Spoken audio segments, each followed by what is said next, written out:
Humans were supposed to be cowards. The Galactic Federation's species registry had them listed as a 2 of 16 on the aggression index. Our interactions with the Terran Union up until this point supported those conclusions. They had not fought any wars among themselves in centuries, and had formed a unified world government prior to achieving FTL travel. They had responded with eagerness rather than hostility to first contact, unlike many species.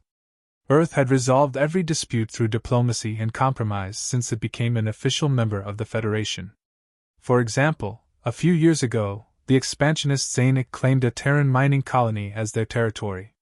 The Federation braced itself for a minor conflict, as they expected the humans to defend their outpost. But the humans simply shrugged and agreed to hand off the planet, for a small yearly fee.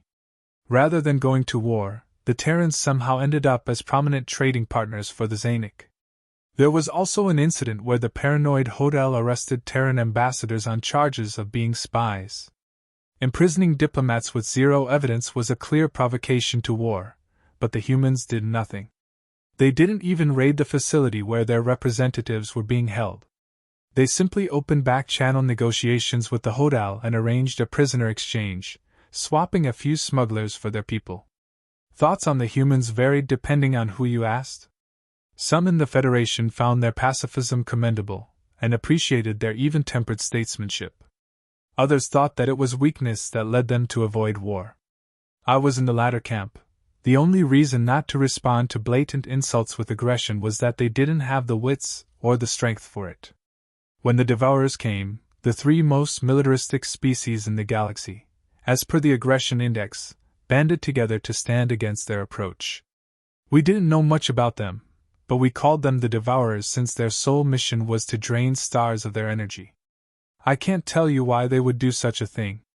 Whatever their reasons, they would take one system by force, suck it dry, and move on to the next.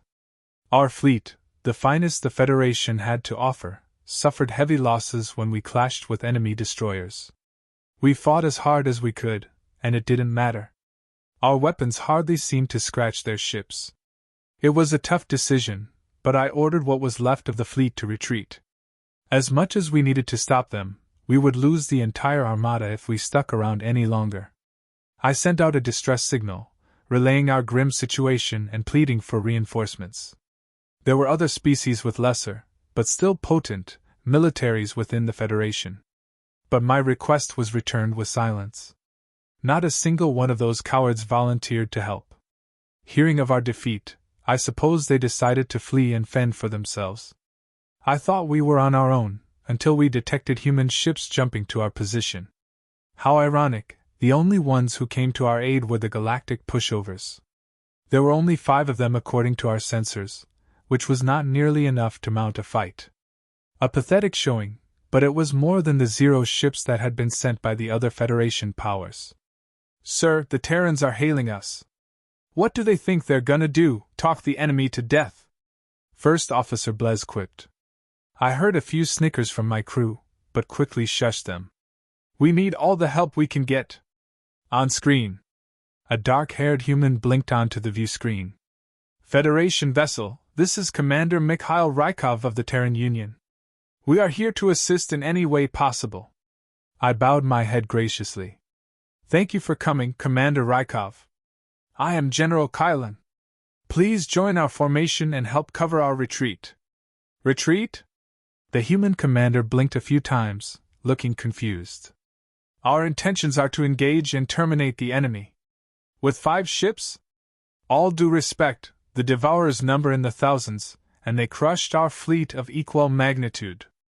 I wouldn't expect a peaceful species like yours to understand warfare, but it's in your interest to follow our lead, I said. Commander Rykov seemed even more confused. You think humans are a peaceful species? What the hell? Why would you think that? Well, you never fight with anyone. You resolve everything with talk. Humans are the lowest rated species on the aggression index, I replied. I see. The Federation has misjudged us there. Do you know why we avoid war, General? Because you don't think you can win? Fear? The human laughed heartily. No, it's because we know what we are. what we're capable of. And nobody's deserved that quite yet. The idea of Terrans making ominous threats would have been a joke to me before now, but something in Rykov's tone told me he believed what he was saying with conviction. This was a clear case of delusion stemming from a lack of experience with interstellar warfare. The Devourers would make fools of the Earthlings, and punish them for their overconfidence. However, if the commander really wanted to send his men to a slaughter, I would not stop him. If you insist on fighting, I certainly won't stand in your way. But know that you're on your own, we're getting out of here. What is your plan? I asked. We brought a nanite bomb we developed. We've never actually used one before, since in about 5% of simulations, they don't stop with localized entities and consume all matter in the universe. Commander Rykov said this way too casually for my liking. But we programmed them to self-destruct after a few seconds, which will probably work. Ensign Carter, fire at the enemy in 5 seconds. My eyes widened in alarm. Wait, hold up, you just said it could destroy everything. The Terran flagship fired a missile before I could get in another word to stop them. At first, I thought that they had missed their mark. The projectile sailed through the Devourer fleet, not connecting with a single ship.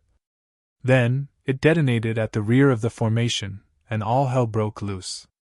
Space itself seemed to shudder as an explosion tore through anything in its vicinity. The force was so powerful that our sensors could only provide an error message as measurement. At least a third of the Devourer fleet was instantly vaporized, as an improbable amount of energy and heat turned them to metal soup. There was no way any occupants of those ships lived through that. The enemy vessels further out from Ground Zero survived the initial blast, though many of them sustained heavy damage. But an invisible force seemed to be slowly dissecting each of them. I could only watch in disbelief as the mighty cruisers disintegrated bit by bit. I suppose the bomb had thrown out a swarm of nanobots, which had attacked the ship's structure on a molecular level. The Devourers hardly knew what hit them.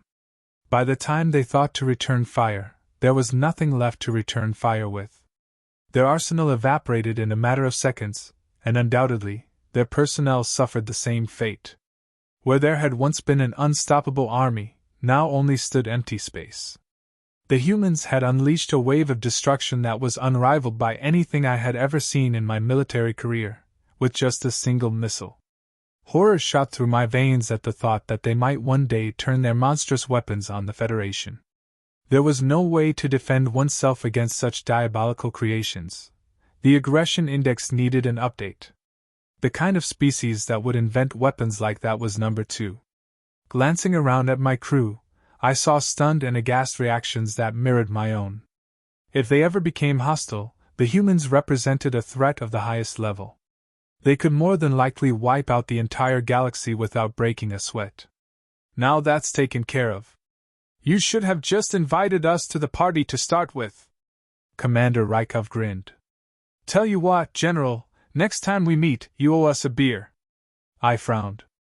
The humans could ask for much more than a drink if they wanted to. Yeah, I think we can do that.